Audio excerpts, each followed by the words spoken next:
You gotta step over that one.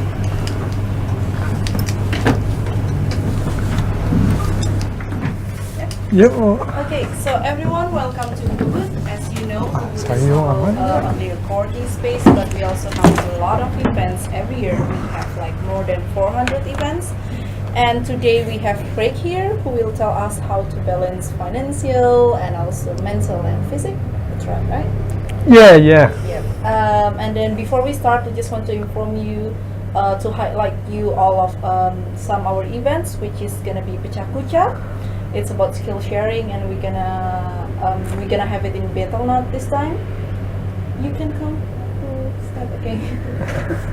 And then also we will have tomorrow we will have social hours, and tomorrow it's about karaoke night. So everyone is welcome. You can bring your friends, and we will sing together. Hi, Sean. Welcome. Hi. Hi. You can sit wherever you want. Hi, Chris. There's still 2 seats here. You guys can sit. Scared to be up. Yep. And the last, even though half of these people in this room is men, I just want to tell you that we also have a program called WIC, Women in Transition. So if you have like maybe sisters or friends or what, we only give 20 spots and only 12. Okay, so 12 spots and only how many spots left? Just a few spots left for just a few spots left. So if you guys have someone who wants to do the Women in Transition, it's a very cool program from Hubert. You guys can talk to Chris or Kasia or just tell the host team. And yeah, so that's it. Great, the time is yours. Great, thank you. I might, if I could, just see what everyone's background is, just a little. And so if I could start with you, just to one sentence. I'm or Chris, two. I'm from USA, Yeah. from Michigan. Been here for 3 months now. And my background is marketing, SEO, somewhat design. Great. Okay. I'm Excellent. Sean, Irish, living in Australia mostly. I've been here 3 weeks, I think. Background software developer. Social Software developer. software developer. Okay. Excellent. And we know. Chris from the US. He's just copying me. From California. He's been out of there for 30 years. Was in a video Wow. game company for 23 years, and then been in education and now co-working here. So. Okay. Excellent. Thank you.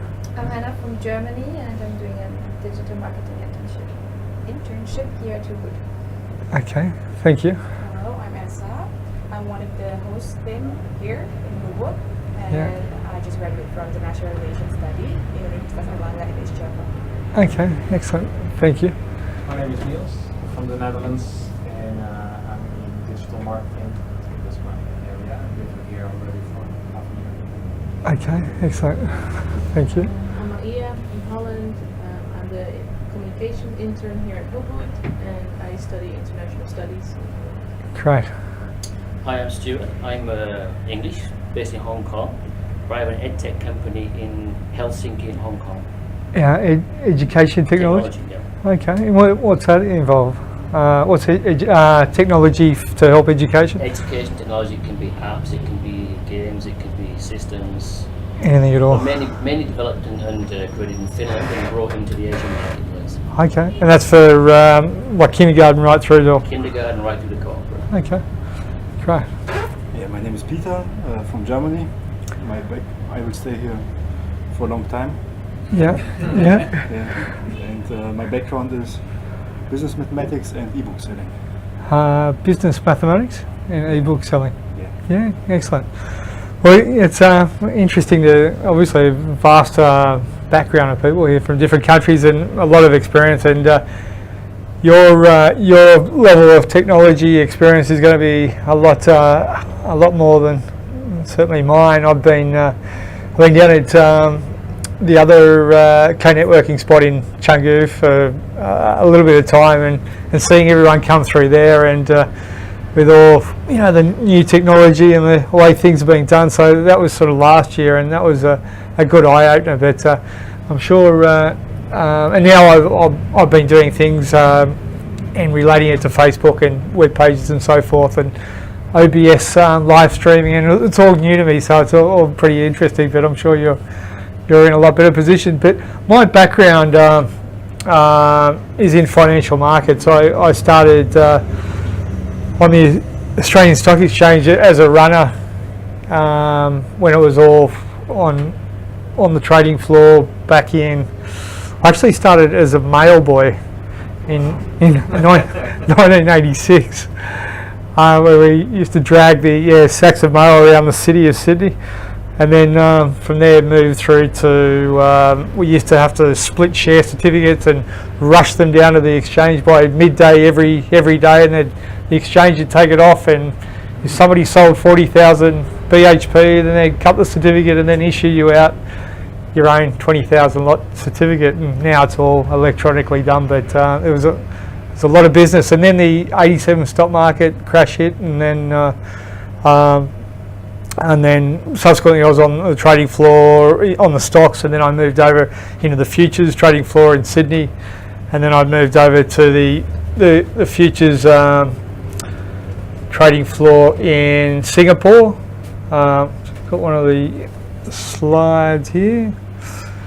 So that was back in 05. That was in Singapore. Vast array of different people. It was interesting, certainly coming from the Sydney Futures Exchange floor, where I was for probably 10 years, and then where it was a very aggressive culture, probably like the English and the American stock floors, and then moving into Asia, and then there was no intimidation, there was no it was just business got done, but with a certain amount of decorum and respect. But so it was interesting in that regard.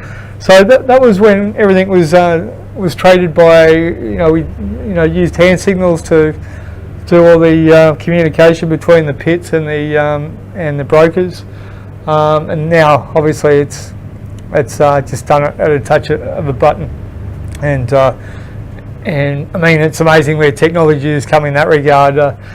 Singapore probably closed down in 06, 07. I think some of the US exchanges, particularly the options markets, were quite difficult to get onto the electronic screens, and so there's quite a few of those. But mostly, it's been all transferred over to screens.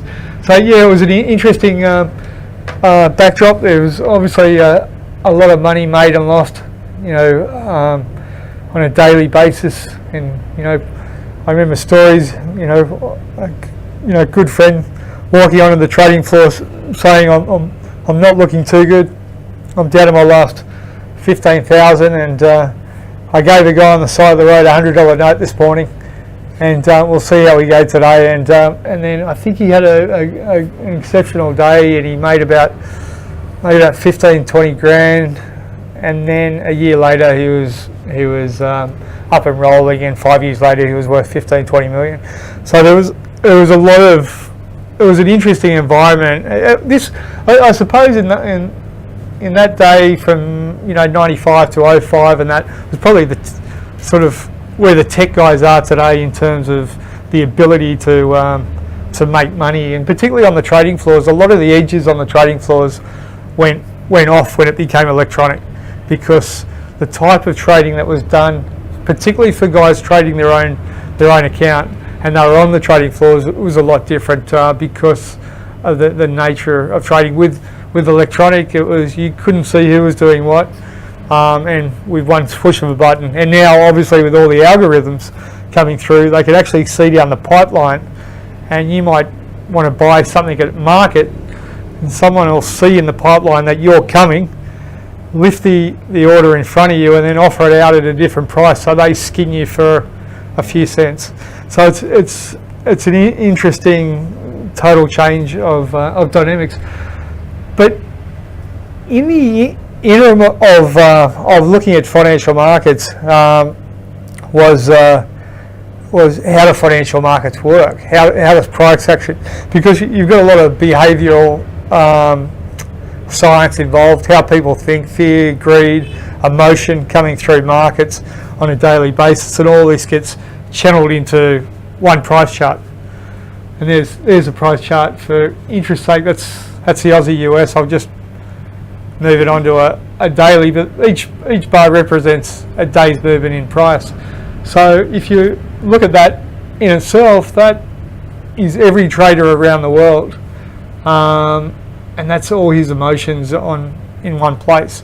So it's really the situation then becomes so in terms of trading, in terms of bringing it all together, from the point of view of mind, body, and soul and finance. How and in my pursuit of looking at markets to understand how they operate and how best to understand the price moves, and obviously to make money out of the new era of electronic trading, is you've got to understand the movement of that price and what's actually taking place within that price. So to as a bit of a background, so that's where things led me. And then because trading is you can call it a zero-sum game. You're either making money or you're losing, but you're either right or you're wrong. That's nobody else's fault. That's all on your P&L chart in front of you. So you're looking at and certain people. There's a lot of biases people have within themselves that may affect their trading. They might be too egotistical, or they might be too heavy-handed, or they might be not wanting to admit defeat. They say doctors and engineers make bad traders because they always want to be right. They don't want to admit defeat, and so they hold on to losing positions a lot longer. So it comes back to having a look through different areas, and obviously, well, one of those areas to start with is inflammation. Just to have a look at the medical side of things in terms of inflammation and being at the root of most diseases. A lot of people may already know this, that inflammation is it causes your body being inflamed and being friction through stress or through a lack of balance and rhythm and harmony in the body, can cause a lot of diseases. So we're seeing it in the West. It's probably why a lot of you people are sitting here right now, to get away from that Western side of things, which is all pushing in one line and not really having enough time to sit back and give anything any understanding. You literally can't smell the roses. So the Western idea is, I don't care what your lifestyle is, I don't care what you're doing, just come on in and we'll give you a pill, and that'll band-aid the problem for the immediate issue. But obviously that's not going to solve the long-term solution. So obesity and diabetes and all these chronic diseases are a lot of them can be dealt with finding the right rhythm and harmony within your body. So it was said to me some time ago that probably 50% of Americans are walking around with some sort of cancer with them, and I'm sure the Australians and or chronic disease, but it was mentioned cancer, but I wouldn't be surprised. But people need to take stock of that and sit down and think about things in that regard. So inflammation, it's a big issue, and if you have a look at just something, it's interesting. You see the symptoms of inflammation: bloating, belching, burning skin, dark circles, itchy eyes, diarrhea, constipation, cramping, muscle spasm, fatigue, memory. It's just a body that's just not working properly. And then if you have a look at the remedies of obviously fresh fish oil, vitamin D, probiotics, organics, coconut oil, no trans fat, massage, basic greens, omega-3 fatty acids, spices, turmeric, antioxidants, electrolyzed water, it just sort of makes sense. It's on the right is bringing some sort of balance to a body that's in need of repair. And so you've got a situation which is out of whack and it needs to be brought back. So what I'm looking at in this regard is within the human body, the body works best when it's in balance. It makes sense. It makes sense. And so with this, I'm looking at whatever you do realistically, you want to be in balance, and that's going to bring about the best results. And that's what we'll see later in terms of financial markets, that a financial market in balance, that you can realistically, if you can see the harmony and the balance and the rhythm taking place in price, they're the best markets to trade and get a financial result. And so it all stands to reason. Financial markets, and that chart I just showed you, are made up of human beings who are transferring their emotion onto the screen. And if you take risk elements out of the equation in terms of financial markets, and that could be data releases or anything which, or Trump, obviously on a daily basis at the moment, the US dollar is tearing around off the back of his tweets, and so it's not a good market to trade in terms of the volatility he's causing. But when we do have a look at markets later on, you'll see that a market which is in sync and in balance gives the best trading opportunities. So I think you'd agree that everyone, when they have their highs and their lows, and they're looking for answers as to why they feel down or why they feel up or why they feel not good. It's probably not rocket science. If you find everyone's DNA will be slightly different, and everyone's got to find the right balance for them if they create a lifestyle which works for them. Obviously, some people don't have a say anymore. With house prices at $2 or $3, $4 million, they're just punching 16-hour days, seeing their kids 1 or 2 hours a week, and that's it. So they don't have that time to self-reflect like we're doing right here and consider these things. So it's important that you do. So.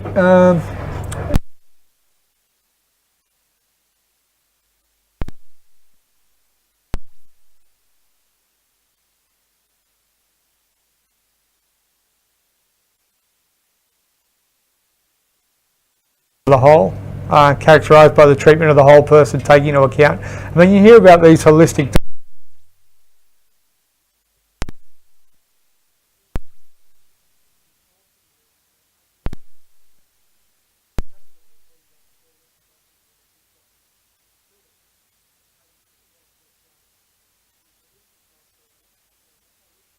looking at all avenues of each individual person's life and bringing it into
In surfing, this unison between the surfer and the wave can occur when the nature of the breaking wave is such that the surfer's abilities are pushed to the point where they have to perform automatically.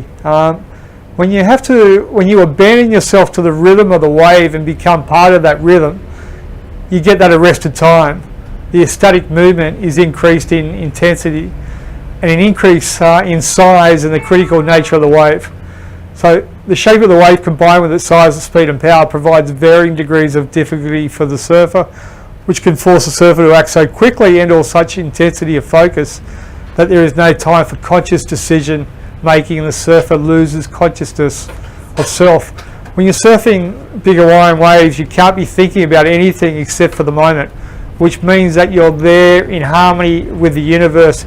If you've got that moment, that's all you need. If you know that feeling of being here, you're now set. So it's sort of like once you're in that moment, you've got that harmony, everything's sort of running together. It almost self-perpetuates and runs itself.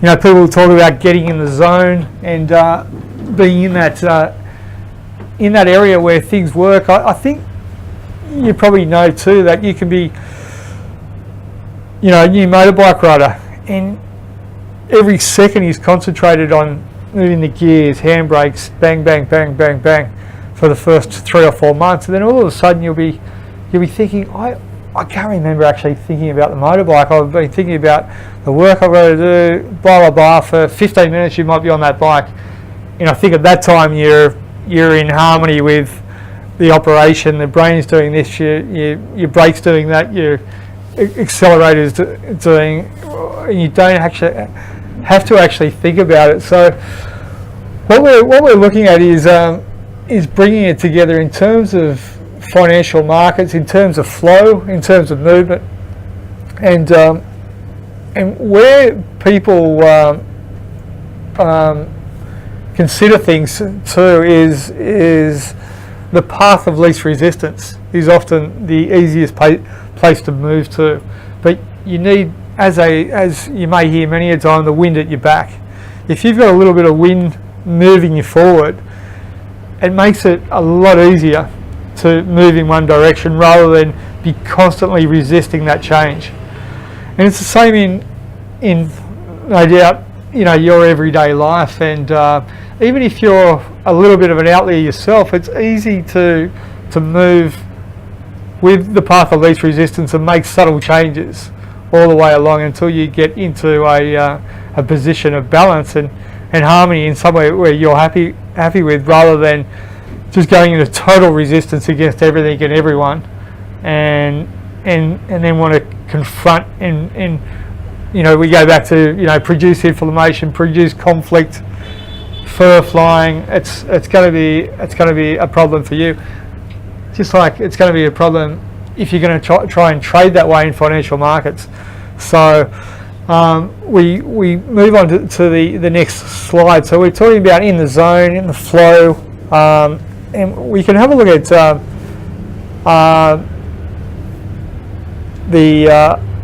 the drift of markets. So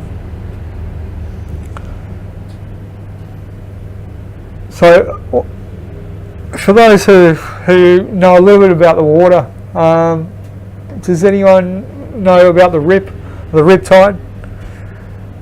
Anyone at all? You know, yeah. A lot of people die every year. I mean, along the Kuta stretch to Legian to Canggu, God forbid. But the problem with the rip is that the waves break in, but all that water's got to channel out somewhere. And if you watch the good board riders or the good swimmers, they'll dive or put their board down straight in that rip because they know they get a straight, like it's almost an express exit out to the back of the waves. And that's why swimmers come into trouble, because it's generally the area that's showing a lot of smoothness on the water. So you'll see waves breaking there and waves breaking there, and so you see, wow, that's nice and smooth. So you jump in, and the next thing you know, you're flying out, and the way to obviously get out of that is to either not panic and let the rip take you right out the back, which might be 100, 200 metres, and just lie on your back and let it go. Or you can swim out at a directional angle back to the beach.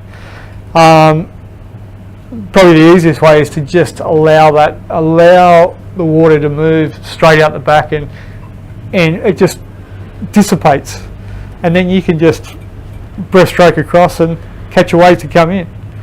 Many people don't know that, and they fight it, and then they drown because they're so worn out they can't get back to shore. And so, such a simple thing, really, but you can see how the flat water drags people in, and then they want to resist it if they don't know what's actually happening, and then they've got some major issues. But that's a very good example of whether it's yourself or whether it's financial markets. If you go with that drift, if you go with the movement, it's the first thing you want to understand where that is being produced from, and where that path of least resistance is. So you're always moving forward, and you're not resisting the problems. And you'll see too, as we move on just into another slide here, you'll see obviously different wave types, different risk events. Some of them have got uniformity to them, and some of them are storm swells, or there can be a lot of 2 or 3 different storms hitting at once. You can know in your life you got that problem there, and then everything hitting together. You're wondering how to juggle it, which to do first, or what to organise, what to look after, and then you've got to understand where the risk lies and what needs to be taken care of first. So if you're trading, or I bring it back to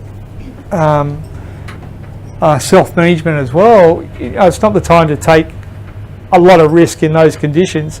You're just trying to basically get things done that need to be sorted out, and then when the rhythm and the harmony is present and things are set up in a low risk way, that's the time that you can start taking some well-rounded risk. And whether it's business or opportunities or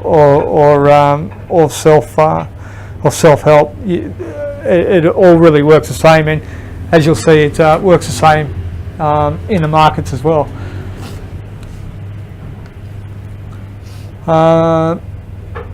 So once again, it's with the rip, you can time the sets. Usually, if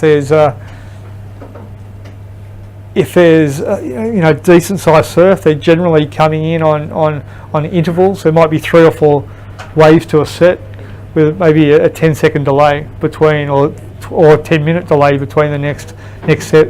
So it may be pushed from a ground swell from a storm 2,000 kilometres away, which is generating the surf, and in it goes. So you can time. So if there was no rip, time the sets on paddle out in calm water.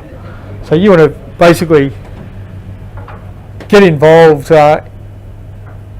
in any issue you're facing, or when the waters are calm, and you can equate the situation for what it is. Can I ask that question? Yeah. But doesn't that, kind of keeping it, sort of equating it financially, Yep. The best time to enter markets is when you're in a riptide and there's total, and most people are drowning. So I understand what you're saying. You're about sort of, having balanced flow, emotional stability, stuff like that, and taking out the emotion from markets and stuff like that.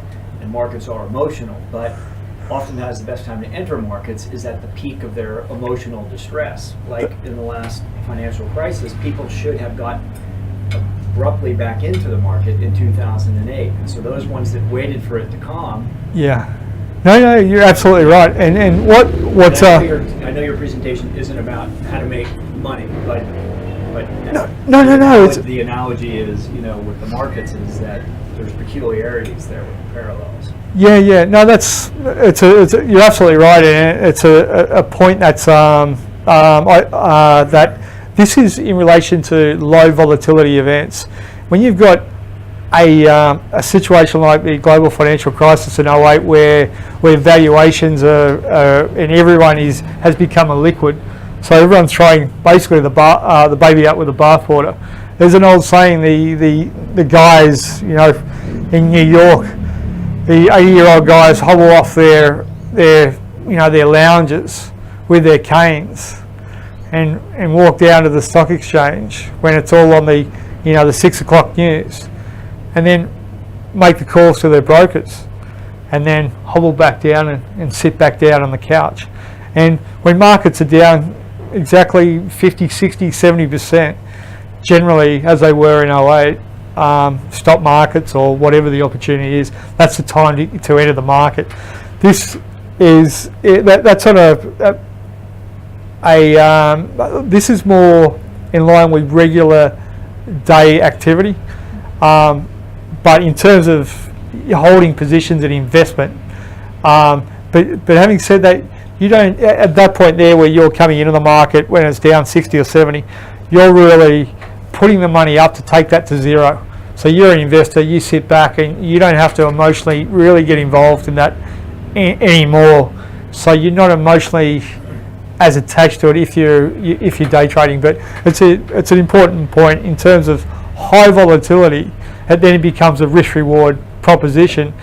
And if a company's got $100 million in the bank and no debt, and via the share market it's now valued at $20 million, it's obviously a no-brainer